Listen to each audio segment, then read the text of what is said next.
Amen. So mag-a-adjust na naman tayo uli dahil medyo matagal tayong hindi nakapagsama-sama.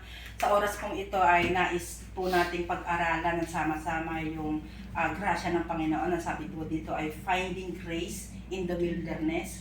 Ay alam ko na narinig niyo to kay Bishop Emmy na yan po yung topic niya nung EMI, nung graduation. Sabi ko, sa tagal kong Kristiyano, hindi ko alam na meron palang verse sa Bible ng Jeremiah 31:2 na meron palang binanggit ang Panginoon dahil merong grasya sa, pag sinabing wilderness, yun yung kawalan. Amen. Alam niyo po ba yung mga sa Saudi, hindi ako narating doon, pero sabi nila marami doon disyerto doon. Yes. Disyerto. Lahat naman disyerto yun. Oo, disyerto ata doon, di ba? Parang sa kanila, parang imposible ang magkaroon ng tag-ulan. Oo.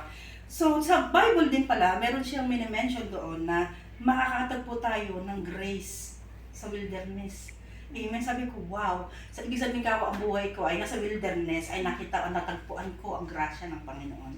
Amen. Kung di ko natagpuan ang grasya ng Panginoon, I don't think so na kami ng partner ay maglilingkod pa kay Lord. Why? Kasi kami ay sinipa ng mga tao na hindi kami dapat na tumayo sa harapan ng simbahan. Why? Dahil nakikita nila yung aming karumihan. Ang sabi nga ng iba na tayo daw pong mga grace ay kulto. Ang joke nga daw po, ang joke po ni Bishop doon ay ano bang pagkakulto namin?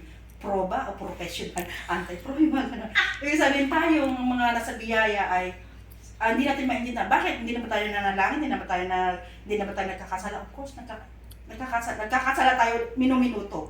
Wala namang perfectong tao at hindi tayo pwede sabihin natin na hindi ako nagkakasala kasi Christian ako. No.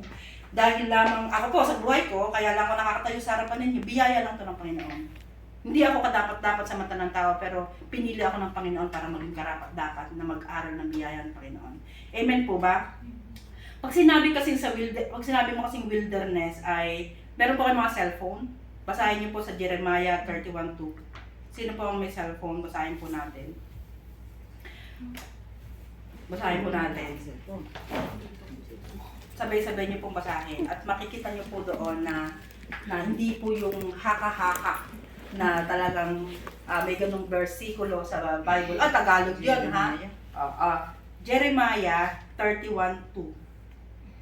Yun sa akin kasing verse ay parang ano to.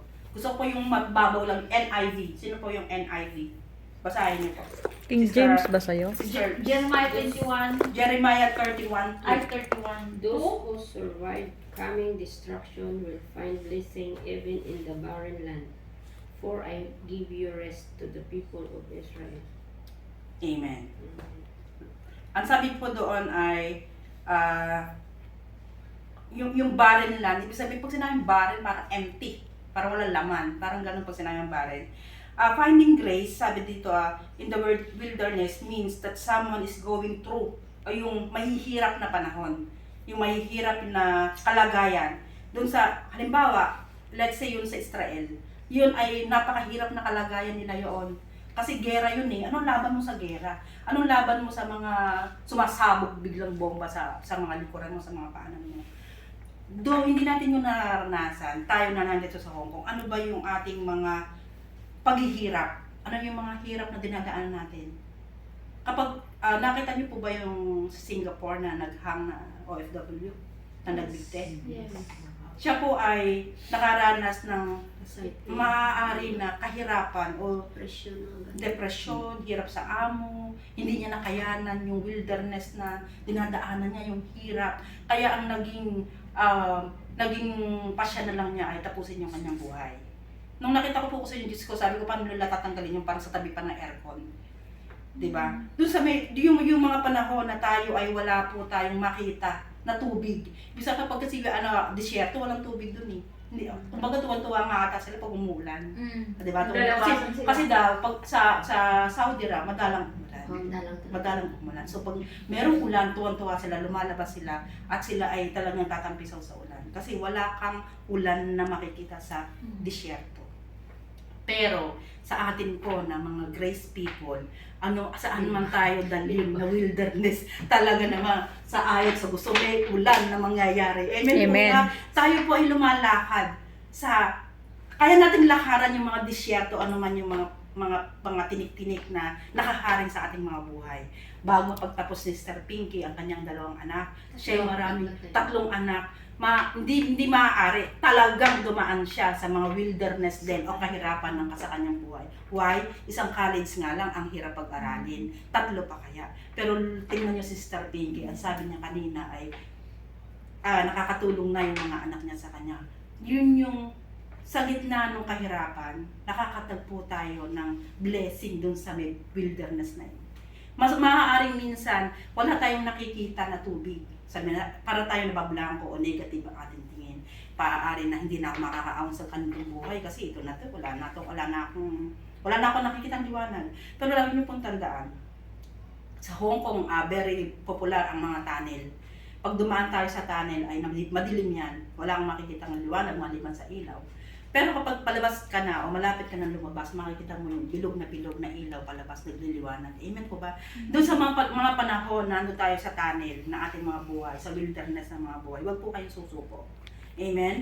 Doon po sa may panahon na wala tayong nakikita na anumang liwanag, huwag po kayo susuko. Lagi niyo pong tandaan na meron gagawin ng Panginoon. May papadala ang Panginoon na sino man tao na tutulong sa atin doon sa kalagitnaan na nandun tayo sa disyerto. Amen po ba? Nung pong time na umuwi ako sa Pilipinas ay maaaring sabihin ko na yun ay disyerto. Why? Nasa Pilipinas po ako ay kaya po ako umuwi ng matagal at pauwi-uwi ako. I think share ko na po ito kala Sister Virgie, sa kanila, na-share ko na. Sis, bakit ka umuwi lagi? Kailangan ko bang i-deny? Of course not, hindi ko ata ugali yun. Meron po sa akin gumawa ng faking account na kamukhang-kamukha ng account ko. And then ipinost nila yung kanilang mga anak and then ilalabas nila ako nag-post. Of course, Pilipinas na batas, kakasuhan ka. At dahil maliit na lugar yung kanila, ay magbayad ka lang, mapuproof na may kaso ka. Very simple sa Pilipinas. Pag may pera ka, kaya mong gawin lahat ng gusto mo, na kung gusto mong atakihin ang isang tao.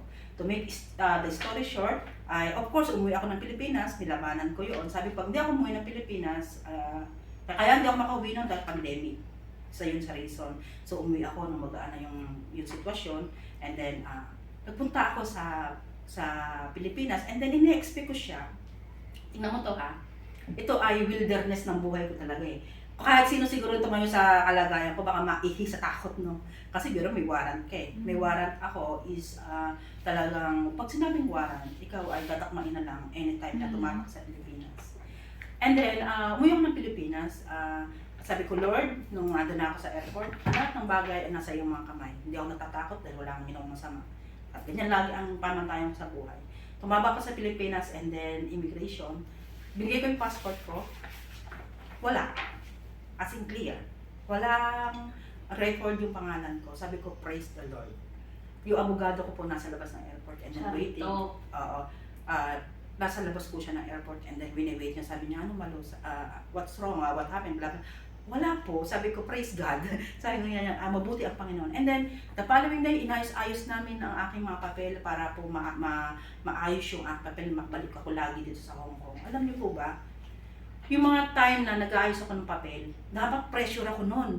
Kasi hindi lang konting pera, as in malaking pera ang gagastusin mo. Alam niyo po, nakatagpo ako ng joy sa aking puso. Why? Kasi alam ko na sa bawat pagtapa ko, saan man ako magpunta, andun yung favor ng Panginoon. Hindi po ako nag-stay kahit saan. Yung kagaya ng mga sinasabi nila, makukulong ka. Alam niyo po ba, maaari na ganun talaga yung protocol sa Pilipinas. Pero alam niyo po, hindi yun inallowed ng Panginoon sa buhay ko. Hindi yun inallowed talaga.